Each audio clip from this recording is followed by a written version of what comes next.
Assalomu alaykum aziz kitobsevar kitobxonlar.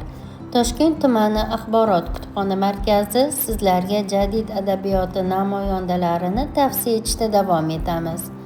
Bugungi tavsiya etadigan kitobimiz Abdurauf Fitrat kitobidir. Taniqli fitratshunos olim Hamidulla Boltaboyevning ushbu risolasida o'zbek jadid adabiyotining asoschilaridan biri Fitratning hayot yo'li, ilmiy adabiy merosi yoritilgan. Munozara, Yurt qayg'usi, Abdulfayzxon kabi mashhur asarlarining tahlili berilgan.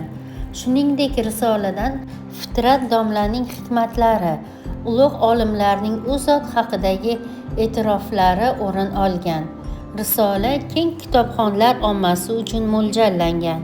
Aziz kitobxonlar, sizlarga ushbu kitobni o'qish uchun tavsiya etamiz. E'tiboringiz uchun rahmat.